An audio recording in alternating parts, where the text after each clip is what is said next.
ძალიან რთულ და ძალიან სარისკო ფაზაში გადავიდა ეს ეგრეთ წოდებული რეფორმა, ასე ვთქვათ, სადაც უკვე გადაწყვეტილებები, რომლის უშინაარსობაზე, რისკებზე, რომელზეც ჩვენ ვსაუბრობდით, აი ნელ-ნელა იჩენს ახლა თავს. თუმცა საზოგადოების ყურადღება მაინც წაიღო განათლების მინისტრის გაუნათლებლობის ხარისხმა.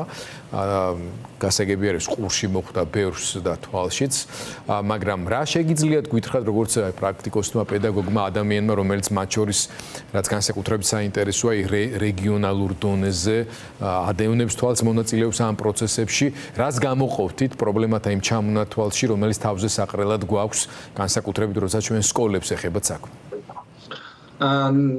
მოგესალმებით, დიდი მადლობა, რომ დაინტერესდით ამ თემით და ძალიან მიხარია, რომ ჩემი მეგობრები და არაჩვეულებრივი მასწავლებლები გყავთ, რომლებიც ჩართულია ამ ყველაფერში. განათლების მინისტრის გაუნათლებლობაზე ნამდვილად ვერ ვილაპარაკებ, იმიტომ რომ მას საკმაოდ დიდი კომპეტენცია გააჩნია, თუმცა ეს ხდება, როდესაც შენ ვიღაცას სხვა გმართავს და შენ არ ხარ შენი თავისუფალი.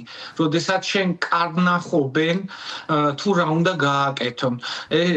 მე უბრალოდ ის მიკვირს ჩვენი განათლების მინისტრის, რომ კონცეფცია იცვლება, ეროვნული რაღაც შემოდის, ეროვნული ბევრი რამ და აქეთ ხან ჩინეთის განათლების სამინისტროში ხედავთ მინისტრთან აი სრულად დაგვაბნია, სრულად გაოცებულები ვართ დარჩენილები მასწავლებლები, აი როგორი იქნება სექტემბერი, რა წიგნით უნდა ვასწავლოთ, როგორ უნდა ვასწავლოთ.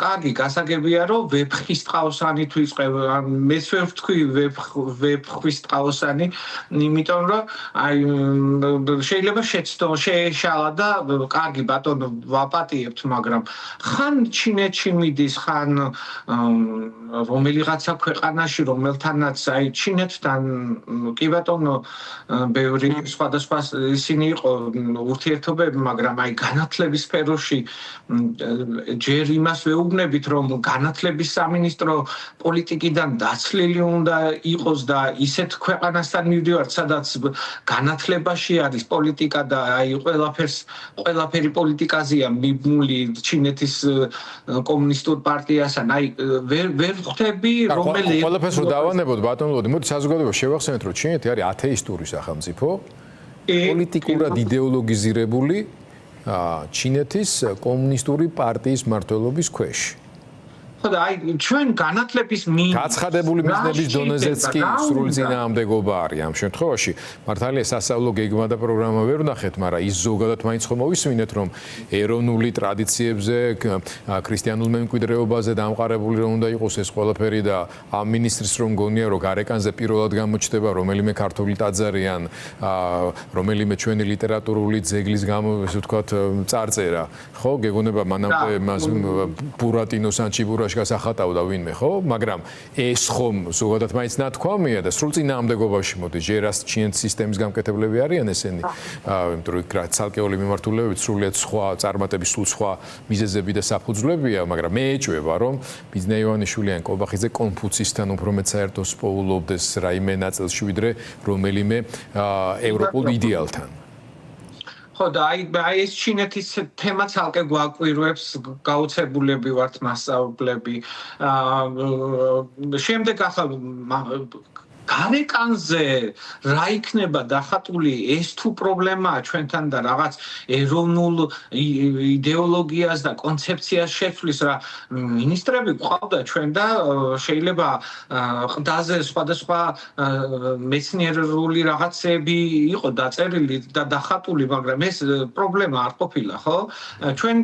ჩვენი სკოლაში, ჩვენ სკოლაში, ყველა საქართველოს სკოლაში ერთ-ერთი პრობლემა არის მოსწავლეთა мотиваციის ამაღლება. რომ აი დაუბრუნდნენ სწავლას, უფრო მეტი ისწავლონ, სკოლა გახდეს მართლაც საგანმანათლებლო სივრცე და ახლა წიგნებს რას დავახატავთ ზემოდან რატომღაც და ამის გამო ზოგიერთი მათგანი მადლობას იხდის, რომ ვაიმე კონცეფცია შეცვალეთ და რა რომელ ეროვნულობას აგერ ჩინეთი მიბათილებს ამ თითქოს ეროვნულობას. ხო და ისე წავიდა განათლების საქმე საქართველოში, რომ მუდმივად არამდგრადი სიტუაციაა. წელს რაც გავაკეთეთ, შეიძლება მომავალში სხვა რაღაცა შემოიტანონ. შემდეგ მინისტრები ძალიან სწრაფად იცვლებიან. ერთი მინისტრის გაცნობა რომ მოვასწარით და უკვე სახელი და გვარი დავიმახსოვრეთ, უკვე მეორე მოიყვანეს. შემდეგ მესამე, იმან კონცეფცია შეცვალა, ამან რაღაც სხვა მიდგომა შეცვალა და მოკლედ აირია მონასტერი ამ კუთხით და ამ არეულ მონასტერში კიდევ მინისტრის ვიზიტები კიდევ რო დაგაბნევს და ვერ ხვდები რა ხდება, აი ძალიან ცუდი მდგომარეობა და ჩვენ საუბრობთ რომ რაღაც ყველა ეროვნული განათლების მინისტრი გვყავდა, ვინც აქამდე იყო რა, რომელიმეს რამე სხვა რამე ამბობდა და საუბრობდა, ძალიან კარგი ეროვნული ადამიანები იყო, მაგრამ ეს რატომღაც ეხლა სჭირდება, ხელისუფლება სჭირდება, რომ თითქოს ეროვნულები არიან, რაღაც ტრადიციებს იცავენ და ასე შემდეგ. უბრალოდ ეხლა არის ეს ამის დრო. და კიდევ ერთხელ ხმამაღლა ვლაპარაკობ, რომ მე ნამდვილად არ მგონია, რომ ჩვენი განათლების მინისტრი ასე არათანმიმდევრულად აკეთებდეს ყველაფერს. მას ის არ აკეთებს ამ ყველაფერს. მას კარნახობენ, როგორც გუნდი გადაწყვეტს. აი, განათლების მინისტრის მოადგილესაც წამოწდა ერთ-ერთ შეხვედრაზე, რომ ჩვენ ამის გაკეთება კი არ გვინდოდა, მაგრამ გუნდმა გვიკარნახაო. რას ნიშნავს ეს? ეს იმას ნიშნავს, რომ განათლების სამინისტროში თავკაცები არ არის დამოუკიდებელი და მისით ვერ ღებულობენ გადაწყვეტილებას და როდესაც თავისუფლება შეზღუდულია, იქ არაფერი არ ხდება კარგი და სწორი. ლადო, ძალიან დიდი მადლობა. გადმოვინაცვლოთ თქვენს მეგობრებთან და კოლეგებთან უკვე სტუდიაში. ლადო აფხაზავა გვერდებოდა და პირველ რიგში ბარტონ გიორგის მინდა დაუსვა ეს შეკითხვა.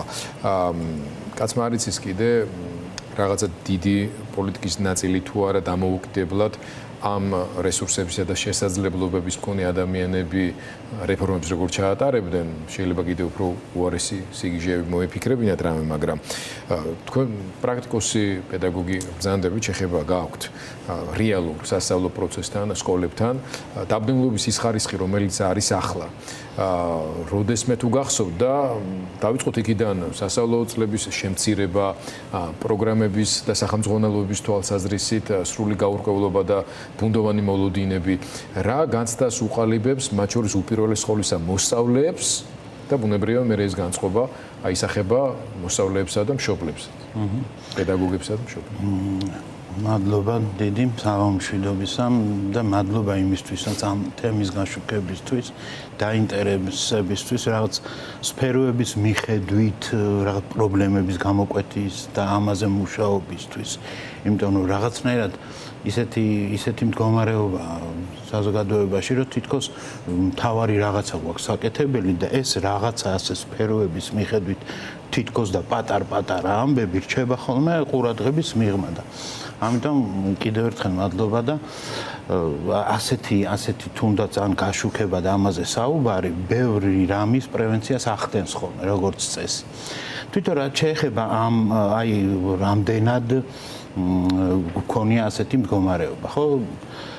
არ ვიცი სამწუხაროდ თუ საბედნიეროდ ჩვენ მზად ვართ ასეთი რამეებისთვის, იმიტომ რომ ფაქტობრივად არ ვიცი ყოველწლიურად მაინც მინიმუმ განათლების სფეროში ასეთი რაღაცა ძორები არის ხოლმე და თითქოს და იმუნიტეტი გვაქვს ჩვენ და ბავშვობამდე არც მიდის ეს რაღაცნაირად მიწის ძვრების მდგომარეობაში. თან იმას ანუ ყოველწლიურად მეთქი ოღონდ ისეთი ცვლილებები და ისეთი რაღაც რყევები თუ რა დაარქვით თქვენ, ხო? რომელიც რაღაც წინამთავრობას კი არ უკავშირდება ხოლმე. აი სრულად ჩვეულებრივად მოქმედი მინისტრი ან მოქმედი ჩინოსანი მოადგილე თუ ვინმე გამოვა და იწვის რომ აი 2 წლის წინ მაგალითად ჩვენ რაღაცას ვაკეთებდით არა ადეკვატურს და ეს ახლა უნდა დავამთავროთ და გამოვასწოროთ თითქოს 2 წლის წინ ვიღაცა სხვები იყვნენ ხო იგივე ადამიანები რომლებიც იყვნენ თანამდებობაზე სინამდვილეში აი 10 წლეულების განმავლობაში რომ ადამიანები არიან და გადაწყვეტილებებს იღებენ აი კვლევები ახსენეთ თქვენ ხო რაღაც რაღაცის საფუძველზე მიღებული გადაწყვეტილებები კი არა, არ ვიცი, აი რაღაც ანუ კვლევაც რომ არ სჭირდება საღი აზრის მქონე ადამიანებისთვის, რომ რისი გაკეთება შეიძლება და რისი გაკეთება არ შეიძლება. და ისე რომ ვთქვათ, აი შორიდან რომ შევხედოთ ამ თელს განათლების სისტემას, რაღაცნაირად წარმოდგენა რომ შეგიქმნათ, მე როგორ ვუყურებ ამას, აი ფეხბურთი აქტუალურია ახლა და რომ წარმოვიდგინოთ ფეხბურთის გუნდი, რომელსაც უნიჭო მწვრთნელი ყავს და არც ესმის ფეხბურთი, აი მწვრთნელი ამ 11 ადამიანი შორის ორმა იცის მხოლოდ ფეხბურთის თამაში. აქედან ერთს უყვარს მხოლოდ ფეხბურთი და იმ მეორეს არც უყვარს. დანარჩენები ძალით არიან შეყრილები ამ სტადიონზე. და მოკლედ ასეთ სიტუაცია არის და ამ ფეხბურთის გუნდის მფლობელი იღებს გადაწყვეტილებებს, რომ ბილეთებს რომ გავყიდი სტადიონზე, ისო წითელი უნდა იყოსო თუ ლურჯიო და ამაში ხარჯავს ფულს. აი დაახლოებით აი ასეთ სიტუაცია არის, ანუ არსობრივად ამას გავს სახელმძღვანელობის გარეკანზე მსჯელობა. აი სახელმძღვანელოების გარეკანზე არა მხოლოდ იმიტომ რომ რაღაცა გარეკანი რამეს დააშოვებს, ხო ის ჭური კი არაფერს გვიშლის იყოს, მაგრამ ვინმეს თუ გონია რომ რაღაცას დავახატა სახელმძღვანელოს და ამის გამო ხო ან გესმით რომ აი ის ბილეთის ფერი შეცვლის რამეს როცა ასეთი მდგომარეობა სტადიონზე ასეთი არსობრივი გადააზრება გვჭირდება ყველას ამათ მთავრობას კი არ გულისხმობ ხოლმე მთავრობა სხვა შორის თამაშობს ხოლმე იმ რაღაც ემოციებზე, აი სხვა შორის არ ვიცი თქვენ მიაქციეთ თუ არა ყურადღება, პრეზენტაცია რომ გქონდა და მინისტრმა ბატონმა გივიმ პირველად ახსენა ერთი ყველგან იქნება ერთი სახელმძღვანელო იქ შეკრებილი საზოგადოებას დარწმუნებული გურცფელი ტაში წასკდა თამაზე. ანუ მართლა ჰაერიდან კი არ იფიქრებენ ისინი რაღაცებს, ხო? ეყრდნობიან გარკვეულ პრობლემას. მაგრამ სინამდვილეში ამ სახელმძღვანელოებშიც არ არის, ერთი კი არა, 15 რომ იყოს. აი, თუნდაც აი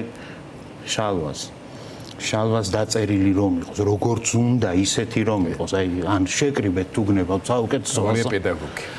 პედაგოგია მთავარი და სხვა რამეებია კიდე მთავარი აქ, ხო? აი როგორც გვაქვს ჩვენ მოწყობილი განათლების სისტემა, აი ეს გვაქვს გადასააზრებელი. მოკლედ სანამ ამას არ გადავიაზრებთ, ეს მინისტრი და ეს მთავრობა კი არა, აი რომ წარმოვიდგინოთ, აი თქვენ რომელიც გინდათ ის მთავრობა რომ მოვიდეს თავშოთ, ხო? იმავე პრობლემების წინაშე ვიქნებით ჩვენ. იმიტომ რომ გვაქვს გამოცდილება ამას უყურებთ. მე მახსოვს და 35 წელი თუ რამდენი წელია, აი ამას უყურებთ. არადა განათლების სისტემა არის ის, რომელიც საზოგადოების ფუნდამენტური ტრანსფორმაციის საფუძველი უნდა იყოს და მთავარი გამტარიც. ამავე დროს ამ თვალსაზრისით ბატონ შალვას შედარებით უფრო მცირე გამოცდილება აქვს, რომელიც თუ ბატონი გიორგის ამ შესავალს გავითვალისწინებთ, თლათ ნეგატიური მოვლენაც არ უნდა იყოს, ანუ ნეგატიური გამოცდილებით დახუნძდული ადამიანების მენტალური ცვლილებების მიღწევა, რა თქმა უნდა, უფრო რთულია და მეტი ძალისხმევა ჭირდება. არსებულ სიტუაციას როგორ შეაფასებდით პირველ რიგში, ეს მინდა გითხოთ და ასევე იმ ინიციატივებს და მის გავლენას მოსწავლეებზე, მშობლებზე, პედაგოგებზე, სასწავლო პროცესზე, როგორც პრაქტიკული გამოცდილების მქონე პედაგოგი, რას თქვით? მოგესალმებით პირველ რიგში. პირველ მინდა ვთქვა, რომ დღეს ისეთი არაორდინალური და არამდგრადი გარემო გვაქვს, სად რა ხდება, მართლობრივი საქართველოს პრინციპია ყოველთვის ჩვენს ქვეყანაში ერთ ნაწილში ჩემი ასაკის ახალგაზრდები უსამართლობას, პოლიტიკურ უსამართლობას ეწირებიან, მეორე საკითხში ჯილდოს დაჯილდოება, მასწავლებლის ეროვნული ჯილდოს ათეული გამოცხადდება და აი ორი პარალელური სამყარო გვაქვს და გიორგის რასაც ამბობდა გიორგი, ერთი გამახსენდა ჩემი ბავშვობის დროინდელი, მე მგონი არც კი ბავშვობის დროინდელია. ქერის უბანი თუ ასე ერქვა, თუ სწორად მახსოვს, რაღაც არა ამ ქვეყნიურ სივრცეს ქმნით და მე მგონი ამ ყველაფერს გვაჩვევენ, რომ ესეთი სივრცე გვინდა რომ იყოს და ეხლა მივედით უკვე, აი პოლიტიკური გარემო ხო შევქმნით უკვე ასეთი. ეხლა შევქმნათ უკვე წიგნები. ოღონდ ამ წიგნებში და წიგნებზე გამოხატული იყოს და დახატული იყოს ისეთი ადამიანები, რომლებიც ძალიან დიდ ავტორიტეტს ქმნიდნენ წლების და საუკუნეების განმავლობაში. მაგალითად, ერთ-ერთი მთავარი ავტორი, ვინც დასახელდა, არის შოთა რუსთაველი. მაგალითად, შეიძლება ამით დავიწყოთ. ეხლა გნებავთ დაარქვით ამას ბუკვალური შეცდომა, გნებავთ დაარქვით მიზნობრივი, რა ვიცი, რა მნიშვნელობა აქვს, როგორ თქვა ეს სიტყვა. აქედან მინდა ავაგო მთელი და აქცენტი ამაზე დავსვა. ან ეს სიტყვა ღელვის გამოა, უცოდინრობის გამოა თუ იმ არარეალური სამყაროს შექმნის და მინისტრის მხრიდან შემდგომში უკვე განგებ-ქცევის გამოა, ხო? აი ეს უნდა დავადგინოთ ამ შემთხვევაში. რეალურად უნდა ადამიანებმა გაიაზრონ, რომ მინისტრი არის თუ რა პოზიციაზე ხარ, უნდა მიხვდეს, რომ ის არის ხალხისგან, უხეშად რომ ვთქვათ, დაქირავებული ადამიანი, რომელიც ვალდებულია იმ კურსს, რომელსაც ხალხი ირჩევს საუკუნეების განმავლობაში დაწყებული ილია ჭავჭავაძიდან გაგრძელებული დღემდე მიხვეს. ამას როგორც კი გადაუხვევს, საბოლოო ჯამში ჩვენ მივდივართ იმ პროფესიულ და არაკომპეტენტურ მდგომარეობამდე, რაც საბოლოო ჯამში განათლებას ეხება. მე დღეს აქ არ ვისაუბრებ არც რომელიმე პოლიტიკური ჯგუფის ხარდამჭერი, მე ვალდებულება მაქვს ერთადერთ ჯგუფთან. ესენი არიან ჩემი ბავშვები. მოსწავლეები. და მათთან ყოველდღიურად დგავართ თითოეული მასწავლებელი კლასში. მათ ემოციურ და უემოციო თვალებს უყურებთ და მშიერ ან ნაჭამ ბავშვებს უყურებთ და საბოლოო ჯამში გვებადება ერთი შეკითხვა. ის რაც ყოველდღიურ რუტინაში უნდა ჩავსვათ და რასაც ან გვავალდებულებენ ან ჩვენინებით ვაკეთებთ, ემსახურება თუ არა მათ.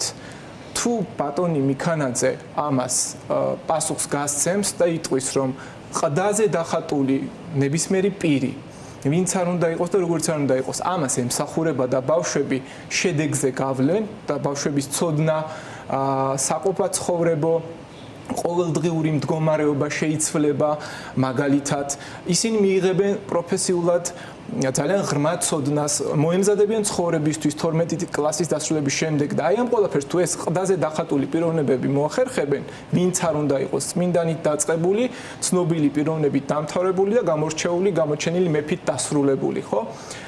თუ ეს მოხდება, მაშინ პირველი მხარდამჭერი ამ ყველაფრის მე ვიქნები. მე პირდაპირ უნდა ვთქვა, ჩვენი ქვეყანა ბოლო 30 წელია ებრძვის გაუმჭვირვალობას. ჩვენ ვართ პოტენციური და მორწმუნე ფარისევლები. ფაქტობრივად, იმიტომ რომ ამ კონტექსტში, როგორც ჩვენ გვინდა სულიერი რაღაცა მიმართულებები განგვივითარდეს და მოჩვენებითად ვიღაცებს რაღაცები დავანახოთ, ასეთივე პოლიტიკურ მდგომარეობას და რეფორმებს ვაკეთებთ. და საბოლოო ჯამში ჩვენ მივდივართ იმ შედეგამდე, რომ რეფორმები არის ფასადური, მით უმეტეს განათლება, რომელიც ერთადერთ ცენტრალურ ფიგურას ბავშვს უნდა ემსახურებოდეს და ამას არ ემსახურება და იქ პოლიტიკური ანგაჟირება და პოლიტიკური არასტაბილურობა და რა ვიცი კიდევ რა შეიძლება ის პროპაგანდა შედის და ეს ყველაფერი იქ იზილება უხეშად რომ ვთქვათ. აი ამ ყველაფრის შემდეგ გამოხვალ მინისტრი აიღებ 15,000 ლარიან ხელფასს და იტყვი რომ მე ბავშვემსახურები, იმ ბავშვემსახურები, რომელსაც საჭმლის ფული არ აქვს და 700,000 ბავშვი არის ფაქტობრივად ჩვენს ქვეყანაში მშიერი ყოველდღიურად და ყოველი მეხუთე ბავშვი განიცდის შიმშილს სკოლაში. აი ამ კონტექსტში ამ ბავშვს თუ დაინტერესებს ასეთი ლამაზად დახატული წიგნი ნებისმიერი ავტორიტეტული პიროვნების გამოსახვით, მაშინ კი ბატონო, მე ხარს დავუჭერ ამ პოზიციას და მივყვები. საბოლოო ჯამში ჩვენი მთავარი პრობლემა არის არათანაბარი, არა მიზნობრივი გადანაწილება იმ დაფინანსების, რაც რეალურად ხალხს ეკუთვნის და ხალხსზე უნდა მოხმარდეს იდეაში. მე მესმის და გიორგიმ სწორად აღნიშნა, რომ ვინც არ უნდა მოვიდეს, მას თავისი იდეები აწუხებს და ეს იდეები უნდათ რომ განახორციელონ და კი ბატონო, თქვენ თუ იმდენი კომპეტენტურობა არ ყოფნით, რომ დარჩეთ ისტორიას ისეთი მდგრადი ნაბიჯებით, რომელიც ბავშვს დააკმაყოფილებს, კი ბატონო, გნებავთ ყდაზე დაახატონ ქიმიის სახელმძღვანელოს, რაც უნდა გააკეთონ საბოლოო ჯამში. რეალურად განათლება არის ის ერთადერთი მიმართულება, რომელსაც არაფრის არც ერთ შემთხვევაში არ უნდა ეთამაშო. ეს არის სახარება. ეს არის ყველაზე წმინდა რაღაც, რომელსაც თუ დააბინძურებ, ამის გაწმენდას სჭირდება, შეიძლება მანქანა დააბინძურო და გარეცხო. მაგრამ განათლებას თუ დააბინძურებ 20-30 წელი ვერ გარეცხავ. ამას ეს ჭუჭყი იმდენად ჯდება ბავშვის ცნობიერში, რომ საბოლოო ჯამში ბავშვი გამოდის დაზარალებული ერთადერთი ის ადამიანი კი არ გამოდის დაზარალებული 30 წელი სამოქალაქო ომი რომ აქვს გადაღწილი და 40 წელი რომ ერთმანეთის დაჭმას უნდება და უკვე ჩამოყალიბებული აზროვნება რომ გაქვს. ეს ბავშვი გამოდის, რომელიც ჩემი მომავალი უნდა გახდეს და 10 წელიწადში ეს ბავშვი საბოლოო ჯამში პროფესიულად შემდგარი უნდა იყოს და ჩვენივე ქვეყანას ემსახუროს, მე უნდა დასვათ ლეგიტიმური კითხვები თქვენი აზრით. რატომ გარბი ხარ ქვეყნიდან? რატო არ მოგწონს საყოფნა? რა არ მოგეწონა ყდაზე დახატული პიროვნება არ მოგეწონა თუ ავტორიტეტი შეგელახა თუ რა არ მოგეწონა ხო რეალურად? შალო, მოდი გიორგისთან მინდა დავსვა. კითხვა იმდენად არა თქვენი დამოკიდებულება რეაქცია შეფასებები როგორი არის იმ თაობას რომელიც ახლა ან უმაღლეს სასწავლებელში აბარებს ასეთ გაურკვევლობაში ან სწავლობს სკოლაში. ეხლა პრინციპში რომ საუბრობ და შალვა რომ მოუყოთ აი ამ 34-35 წლის განმავლობაში ესეთ სტაბილური და დამშვიდებული ცხოვრება არც ეთაობას არ გქონია. ვერ ვიტყვით რომ რომელიღაცა გამოირჩა ერთ შემთხვევაში რაღაც მიმართულებებით იყო უფრო სერიოზული პრობლემები, მეორე შემთხვევაში სხვა მიმართულებით.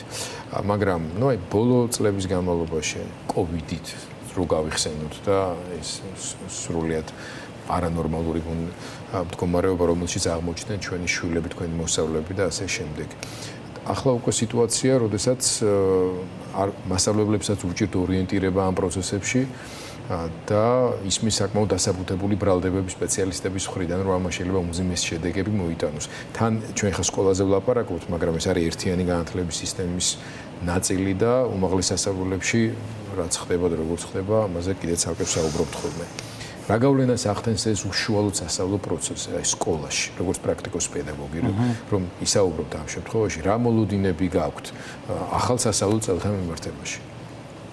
ხო, სხვა შორის გუშინ დაიწყო ეს დღეები აბიტურიენტებისთვის ჩარი მისაღები გამოცდები რაღაცნაირი დღეებია და ემოციები, რაც როგორც არ უნდა ვუყურებდი ახლა მე პირადად თვითონ ამ უნივერსიტეტებს თუ ამ ფორმას განათლების, მაინც ამაღელვებელია ხოლმე, როცა ჩემს ძმისშვილთან ვიყავით დღეს აბარებს და რა ხო ემოციები მე მგონი გამიგებ და მინდა ყველა აბიტურიენტს, ყველა ახალგაზრდას უსურო წარმატება. მიუხედავად იმისა, რომ შეიძლება მე არ ვფიქრობდე ისე აღმატებულად, თქვათ, ამ გნებავს უმაღლესი განათლების შესახებაც, ასევე როგორც საშუალო ჩვენ ზოგად საგანმანათლებლო სკოლაზე მეტიც ძალიან პესიმისტურად ვფიქრობ. დღევანდელ მდგომარეობაზე, ოღონდ მთელი ამ მოყოლებული, საბჭოურიდან მოყოლებული, რაც იყო, აი მთლიანად, აი იმიტომ რომ კიდევ ვიმეორებ, რომ ჩვენ ეს არ გადაგვიაზრებია. საერთოდ განათლება რა არის, რა უნდა იყოს, ვინ უნდა გადაწყვიტოს, რა უნდა გადაწყვიტოს და ასე შემდეგ, მოკლედ. და მათ შორის ერთ-ერთი არის ეს უნივერსიტეტების სწორედაც. უფრო არ ვიცი, ჭახედ რომ თქვა, სინამდვილეში ჩვენ აი როგორც ასეთი უნივერსიტეტებიც კი არ გვყავს, მთელი თავისი აი შინაარსით და არსობრივად უნივერსიტეტები, თორემ აი რაც წელს სადაც იყო ამ ჩანასახები იმასაც მოვიდა. ანუ ჩანასახი სხვა რამეა კიდე, თორემ აი რასაც მთავრობა როგორც უნდა ისე გადაწყვეტს, თუნდაც ის ბოლო-ბოლო რომ აი როდესაც უნივერსიტეტს უცხადებ რომ შენ ვერ მიიღებ იმას როგორც შენ გინდა, როცა შენ გინდა და ასე შემდეგ. თუნდაც ეროვნული გამოცდები რომელიც რაღაც მიღწევა და გვაქვს ჩვენ გამოცხადებული, ხო ეს სინამდვილეში ხო ამას ნიშნავს, რომ უნივერსიტეტს ეუბნება მთავრობა, რომ შენ არ გაქვს ის კომპეტენცია, რომ სტუდენტი შეარჩიო. ამაზე რომ დავთანხმდით როგორც უნივერსიტეტი, ხო ეს ხო ნიშნავს იმას, რომ მე ანუ ეს გასაღები თუ მიეცი, ანუ მთავრობას ის რასაკვირველია გამოიყენებს მე ხან აქედან რაღაცას იზამს მოკლედ ხო ეს და ასე შემდეგ და ერთი რამე კიდევ თვითონ ეს საკითხიც ხო აი რა და როგორ ვასწავლოთ სპეციალისტებს, მომავლის სპეციალისტებს, ძალიან რთული საკითხია, ხო? ყოველწლიურად ისე იცვლება. თუნდაც აი მსოფლიო, რომ აი მე მაგალითად გამეღიმებოდა ისეთ ადამიანზე, რომელიც დაგეგმავდა ასე და მით უმეტეს იტყოდა თქვენ ახლა ირიბად გეღიმებათ კობახიძეზე, რომელმაც მთავრობის მომაზე გამოგვიცხადა, რომ ბაზრის კვლევა ჩაატარეს და ეს განსაზღვრეთ. წლების წინ განსაზღვრეთ ციფრულ საუკუნეში, როცა მარტო კობახიძეზე, ანუ ნახეთ, ჩემთვის ასარიციან რა პროფესიებზე რასაკვირველია, ხომ ხვდებით რასაც ვამბობ, მაგრამ ჩემთვის რა არის იცით კიდევ უფრო სამწუხარო, რომ ანუ მარტო კობახიძეობაში კი არ არის ეს პრობლემა, რომ აი ჩვენ უფრო ფართოდ ვერ ხედავთ ამ პრობლემას, რომ კიდევ ვიმეორებ, რომ სხვა კობახიძე რომ მოვა, ну ჩვენ თუ ამას ვერ გადავიაზრებთ, ის თავის საოცრებებს შემოგთავაზებს კიდე. რისი გამოცდილებაც გვაქვს ამ რაღაც დამოუკიდებლობის წლების განმავლობაში. ну აქედან გასამოთ უბრალოდ ახლა იმ ეტაპზე ვართ, როცა მართლა იმის არ იყოს გადარჩენა ის მაინც რო გადარჩეს, რაც აქამდე იყო, ეს არის უპირატესი ამოცანა და არა რაღაც გლობალური ეს ეტაპი რაღაცნაირად ისეთი საკვანძო ეტაპია შეიძლება. მე რაღაცნაირად ვუყურებ როგორც აი ამ მომავლის იმედად, რომ რაღაც შეიცვლება არსობრივად ყველა მათ შორის პიროვნებებიდან დაწყებული მთავრობიან და ასე შემდეგ, მაგრამ მთავარია ჩვენ ამ ცვლილების მომენტში ანუ ვიყოთ მომზადებული არ ვიცი, მაგრამ მინიმუმ დაფიქრებულები ვიყოთ და რაღაცაზე აზრი გქონდეს ჩამოყალიბებული, თუნდაც მსჯელობა გქონდეს რაღაცა საკითხებზე, ან განხილული გქონდეს მოკლედ, ხო? ბატონშალვა, 2 წუთი დაგვრჩა სანამ რეკლამაზე გავალ და რას დავუმატებდით? მე აუცილებლად მინდა გავაჟღერო ერთი დეტალი, რომ სტანდარტები, რომელიც რეალურად არ არსებობს და აი ამ სტანდარტებს გვასაღებენ, რომ არსებობს, ეს სახელმძღვანელოებს ეხება. ჩვენ სექტემბერში გვექნება წიგნები, რომელსაც არ აქვს არანაირი საყრდენი, ეს სამართლებრივად არაკომპეტენტურობა, რომ არის ეს ცალკე საკითხია და სტანდარტს მერე ქმნიან და ჯერ წიგნს წერენ, მაგრამ იმის გარდა არ ვიცი ჩინაარსი კონტენტი, ავტორები, გასაიდუმლო, გრიფით საიდუმლო ადევს ფაქტობრივად ამ ყველაფერს და იგივე ეს ყველაზე მეტად ეხება ისტორიას ამ შემთხვევაში, ისტორიის სწავლება ფაქტობრივად როგორ უნდა მოხდეს, რა მიზნებით და რატომ უნდა მოხდეს ასე, ან რა მოიღეს და რა არა მოიღეს, აი ეს რეალურად არ ვიცით. კიდევ ერთი პრობლემა არის ის, რომ ჩვენ ბოლო 4 წელია ფაქტობრივად მე-10, მე-11, მე-12 კლასში არ გვაქვს დაწერილი საბჭოთა ისტორია. არ გვაქვს წიგნში ჩაწერილი, ეს არის 2010 წლის წიგნები, ფაქტობრივად რომელსაც გადახალისება, გადამუშავება მოხდა მისი და ამისი დაწერა არ მოხდა. შეწყდა. ავტორებმა ამაზე ერთ-ერთმა ავტორმა საჯარო პოსტი დაწერა და მიატოვა ეს პროცესი და ახლა არიან ის ავტორები, რომლებიც არ არიან ამ ეპოქის მკვლევრები. იგივე ხდება ყველა სახელმძღვანელოში, განსაკუთრებით ქართულში. ამ კონტექსტის გათვალისწინებით ჩვენ და ერთადერთი მთავარი პრობლემა რაც არის, ისევ თავდაპირველ აზრს დაუბრუნდები, არის გამჭვირვალობა. თუ ეს ადამიანები არ აიღებენ პასუხისგებლობას იმ შედეგებზე, რაც ჩვენ სექტემბერში მასწავლებლებს ფაქტობრივად სრულიად ბუნდოვან სივრცეში აბლაბუდაში რომ მოგვიწევს შესვლა და არაფერი ჩვენ არ გვეცოდინება, წიგნებში რა ეწერება, აი ამ კონტექსტში კურიკულუმები და ყველა დეტალიზაცია რომ უნდა მოხდეს და შევადგინოთ, ეს ხო აბსურდია და აი ამ კონტექსტში ხარისხიან განათლებას მოითხოვ, ესეთი მახსენდება რუსეთი. რუსეთი 2023 წელს იღებს კანონს, რომლითაც იგივე რეფორმით ხდება მე-6, მე-7, მე-8, მე-9 კლასების შემცირება, მე-10, მე-11 სტატოება და მე-12-ს გაუქმება. იგივე მახსენდება ჩინეთში. ერთადერთი გამოსავალი არის ფინეთი არათუ აძლევს ყველა ავტორს დაწეროს წიგნი, არამედ ეუბნება შენ შექმენი წიგნები, უბრალოდ მასწავლებელს ეუბნება აირჩიე წიგნები, რომელიც შენ გინდა შენი ბავშვისთვის. მე მასწავლებელი ვარ და ხელფასს მიხდი და თქვენ შეიძლება დირექციამ დაგიშვათ სასწავლო პროცესში ისე რომ ასწავლიდი რაღაც უაზრობებს, უმიზნობებს, ძალადობდე ფსიქოლოგიურად ბავშვებზე და რეალურად ყოველ სასწავლია, ხო აბსურდია, არ არსებობს ეს. რისთვის არის მაშინ დირექტორი იქ? აქედან გამომდინარე თუ მე მასწავლებლებს მიზღუდავ თავისუფალი აზროვნებას, თავად მე და თავისუფალ უფლებას რითი ვასწავლო ჩვენს მოსწავლეს, მაშინ თავად მოსწავლეს ეუბნები, რომ არ გინდა სხვა, მე უკეთ ვიცი და შენ არ იცი. და დასაგებია ორი რაღაც. ერთი, რომ კრიტიკული აზროვნების დახშობა უნდათ და მეორე, ღირებულებითი განათლების კონტექსტში ცირდება სამოქალაქო განათლების როლი, მაშინ 12 წელი, ესე იგი, ტყუილად ვასწავლით ამ საგანს და აი ამ კონტექსტში უნდათ რაღაცა პროვიდენციალისტური ხედვის შექმნა, რომელიც არის მხოლოდ ერთ რაღაცაზე ორიენტირებული გაამართლოს დიქტატურა. ბატონ გიორგი ბატონშალო, მადლობა. გავაგრძელებთ ამ საუბარს. ვერ ვიტყვი იმასთან ერთად, რაც უფრო მეტი გამჭვირვალობა იქნება, ამის მოლოდინის სამწუხაროდ არ გვაქვს, მაგრამ ეს პრობლემები რაც უფრო ამოვა ზედაპირზე, მისი აქტუალობის ხარისხი ყველა ვარიანტში გაიზრდება და წინსწრებათაც უნდა ვილაპარაკოთ ამაზე თავისთავად ცხადია.